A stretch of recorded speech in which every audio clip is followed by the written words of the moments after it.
இப்ப நம்ம பார்க்க போற விட்ஜெட் வந்து கிளிப் ஓவல். ஸோ கிளிப் ஓவல்னா, சர்க்கிள்னா நம்மளுக்கு வந்து சர்க்கிளா இருக்கணும்னு அந்த சர்க்கிளே வந்து நம்ம குடுக்குற ஹைட், விட்த் அப்புறம் நம்ம லெஃப்ட் சைட், ரைட் சைடு எப்படி வந்து குறுகி இருக்கணும் அப்படின்னு சொல்லிட்டு நம்ம குடுத்தோம்னா, அது வந்து ஓவல் ஷேப்பா மாறும். ஸோ ஒரு ப்ராப்பர் சர்க்கிள எப்படி ஓவல் ஷேப்பா மாத்துறதா இந்த கிளிப் ஓவல்ல பார்க்க போறோம்.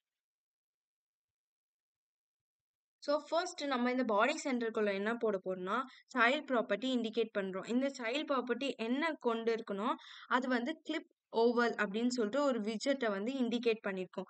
ஸோ இப்போ இந்த கிளிப்பர் எப்படி இருக்கணும், இந்த கஸ்டமர் கிளிப்பர் எப்படி இருக்கணும்னா, it should be a customer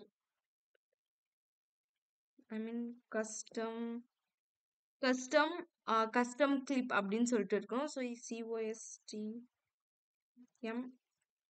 so custom clip வந்து ஆ இருக்கணும் அப்படின்னு சொல்லிட்டு நான் வந்து இண்டிகேட் பண்றேன்.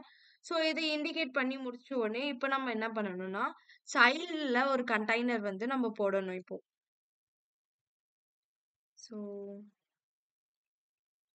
இதுக்குள்ள வந்து சைல்டு அந்த சைல்டு வந்து ஒரு கண்டெய்னர் வந்து வச்சிருக்கணும். எனக்கு ஒரு கண்டெய்னர் இருக்கும். அந்த கண்டெய்னர் என்ன இருக்கணும், அதோட விட்த் வந்து எனக்கு 80ல இருக்கணும். அண்ட் ஹைட் வந்து அதே போல ஒரு 80ல இருக்கணும். அண்ட் ஃபாலோட் பை திஸ் எனக்கு அந்த கண்டெய்னரோட கலர் எப்படி இருக்கணும்னா, கலர் ஸ்டார்ட் ஆரஞ்சு கலர்ல இருக்கணும் அப்படின்னு சொல்லிட்டு நான் குடுக்குறேன். ஸோ, இப்ப நான் கீழ வந்து சில கிளாஸஸ் வந்து டிஃபைன் பண்ணியிருக்கேன். இது எதுக்கு நம்ம டிஃபைன் பண்ணா, இப்ப கஸ்டம் கிளிப்ப நீங்க யூஸ் பண்ணணும்னா, இத வந்து டிக்ளேர் பண்ற மாரி இருக்கும். ஃபர்ஸ்ட் வந்து இத வந்து ஃபர்ஸ்ட் நீங்க ரன் பண்ணீங்கன்னா, ஒரு ஓவல் ஷேப் ஐ மீன் ஒரு சர்க்கிள் ஷேப் வரும். அதோட விட்த், ஹைட் நீங்க குடுத்தாச்சு. இப்ப இது எப்படி சேஞ்ச் பண்ணுமா, இல்ல கஸ்டம் கிளிப் அப்படின்னு நான் சொல்லி குடுத்துருக்கேன். இந்த கஸ்டம் கிளிப் வந்து ஆ கெட் கிளிப் கூட சைஸா வந்து சேஞ்ச் ஆகணும். ஃப்ரம் 2WH அப்படின்னு சொல்லிட்டு நான் ஒரு ஐ மீன் லெஃப்ட் டூ வித் இந்த மாதிரி சேஞ்சஸ் நான் குடுக்குறேன்.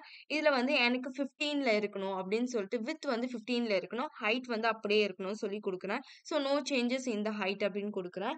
ஸோ வந்து இது வந்து ட்ரூவா இருந்துச்சுன்னா, இன் கேஸ் வந்து நம்ம இங்க குடுக்குற வித் வந்து ட்ரூவா இருந்துச்சுன்னா, அது வந்து ஓவல் ஷேப்ல சேஞ்ச் ஆகணும்னு அர்த்தம். ஸோ இப்ப நம்ம வந்து கோட ரன் பண்ணலாம்.